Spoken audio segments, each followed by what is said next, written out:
The New York Knicks just fired head coach Tom Thibodeau just a few days after their season ended in Game 6 of the Eastern Conference Finals. The best Knicks coach of this century is now just gone, and there's a lot of different reasons for why the Knicks fired Tibbs that have already come out. They were frustrated with his lack of offensive innovation. Generally, the Knicks were seen as a very ISO-heavy team this year. They had the Karl Anthony Towns, Jalen Brunson pick and roll. They had Cat ISOs. They had Brunson ISOs, and that was pretty much everything that they did offensively. Despite some complementary pieces like OG Anunoby and Mikal Bridges that have shown either in New York or in the past an ability to play within a more advanced offensive structure, guys that potentially should have gotten more offensive opportunities. It was just focused around those two guys. And there wasn't a whole lot of creativity offensively for the Knicks. Not to mention defensively, there was a lot of frustration on that side of the ball as well, which is supposed to be the calling card for Tom Thibodeau. And they weren't a very good defensive team this year. He seemed to be stubborn in his tactics defensively, especially as it related to Karl Anthony Towns at the 5 spot, not finding a way to get him to be able to guard effectively. And we've already gotten reports and rumors about meetings that were had throughout the season and frustrations with Cat in general on the defensive end of the floor. And Tibbs was supposed to be the guy that was going to lead the Knicks to the finals this year. And it didn't happen. Yes, Game 6 of the conference finals is really good. If you told Knicks fans that at the beginning of the season, they'd probably be really excited. But given the way the playoffs fell, it's very easy to see this season as a disappointment and how that could ultimately lead to the Knicks looking for a new head coach. That might seem crazy to you that this was a disappointing season for the Knicks. But there's two main reasons. One, if you look at what they were in the playoffs, it's not all that impressive. Conference finals is cool, but they were 10-8 in the playoffs, and at the end of the postseason, their point differential was plus and minus 0. They scored exactly as many points as they allowed in the postseason. They weren't dominant at any point. They were scratching out these games. They were down 15+ in a bunch of games in the playoffs.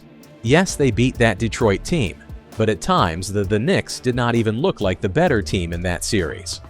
Despite finishing it out, I felt like during the Celtics series, that was the one really good series that they played, despite being down 15+.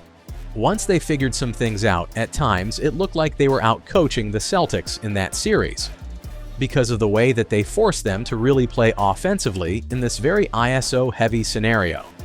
They played really well defensively. That was actually a good series for them, and then they just completely fell apart against the Pacers. And ultimately, that's the reason Tibbs is no longer there, is because they couldn't quite get over that last step and get all the way to the finals. And the other main reason for him to be fired as well is because there is a lot of investment in this roster in New York. The expectations clearly internally, organizationally, were set higher than where they ended up. Beating the Celtics is awesome, but not getting to the finals and losing to a Pacers team that I'm sure internally they feel like they are much better than is not good enough.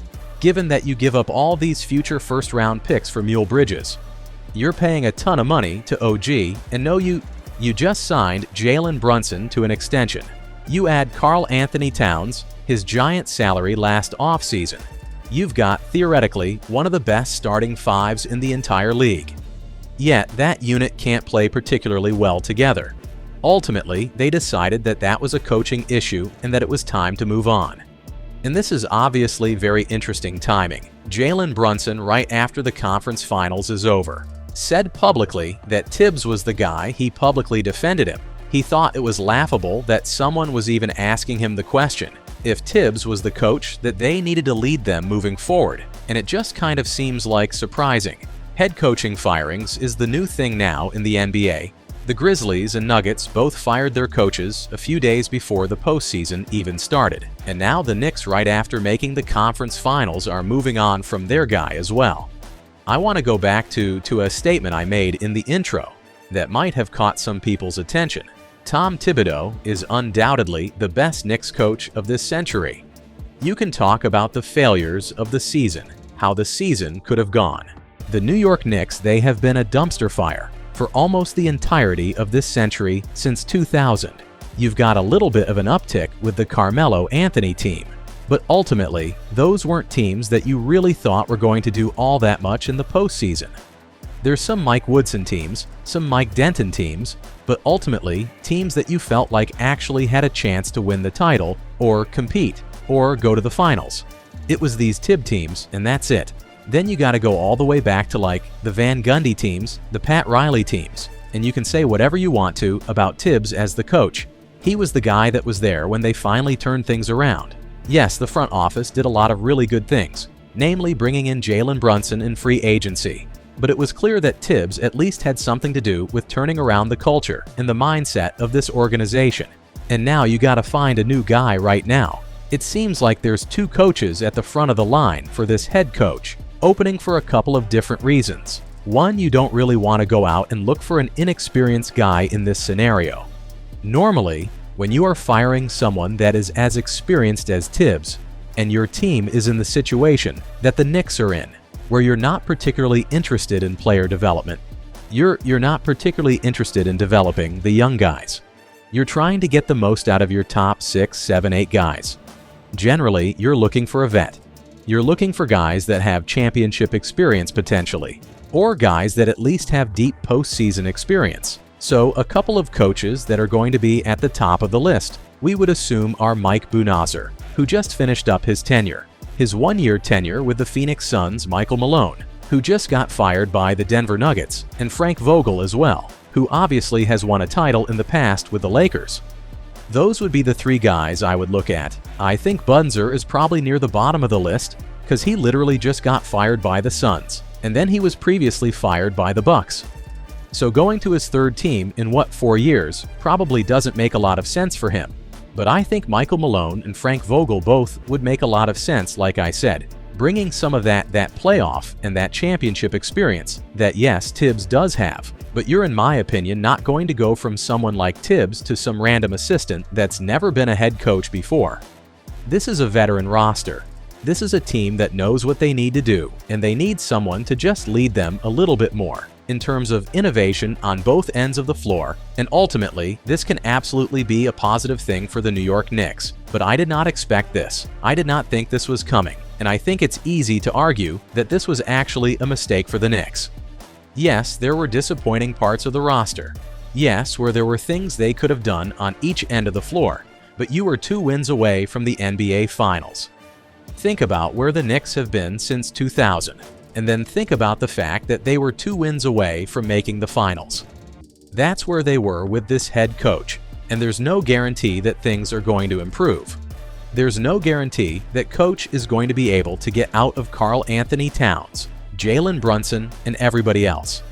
What Tibbs was able to get out of them this season, you never really know until you fire the guy, and then all of a sudden things aren't as good.